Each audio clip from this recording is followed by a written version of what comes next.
Assalomu alaykum barchaga. Xudo xolasa mana ishlarimizni boshladik. Tomga penalonmoz quyish jarayoni. Hozir mana gips olish jarayoni.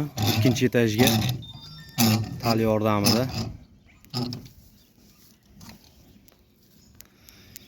gipslarimizni olyapmiz mana. Bu tarafimizga materiallar tashladik. Material tashlab mana joy tayyorlab oldik. Hozir Qo'qondamiz. Shu 100 kvadrat joyimiz bor edi. Kelib ishni boshladik.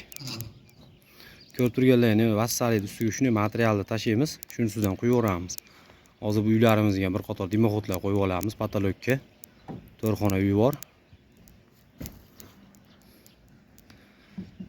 Hozir bir quyish jarayonini keyin bitgandan keyin qilib yana bitta video qilib beramiz chiroyli qilib. Mana do'stlar, bu joyimizni ham quyib bo'lib qoldi. Shu jicha joyimiz qoldi. Hozir mana ko'rib turganlaringiz shunday holatda quyib kelyapmiz bir boshdan mana. Suv bo'ladi. Shuni hisobiga o'zi past joyga u ketdi, 2 metr joyga ham o'zi.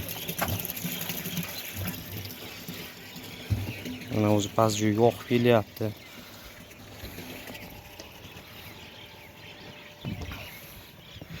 Bu taraflarimiz bo'ldi mana. Ko'rishingiz mumkin. Bu holati yaxshi holatda.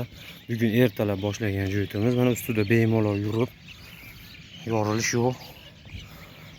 Ustida tomini mana ertadan tushib bemalol yopishsa bo'laveradi. Ikkinchi etajdamiz, tom ochiq joy. Mana shu chala joyimiz qoldi, mana shu joy. O'zi past joyga oqib kelyapti mana.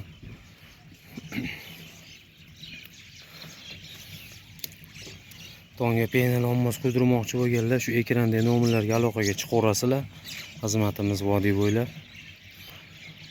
Qo'ldan kelgancha chiroyli quyib beramiz. Rahmat, sog' bo'lasizlar.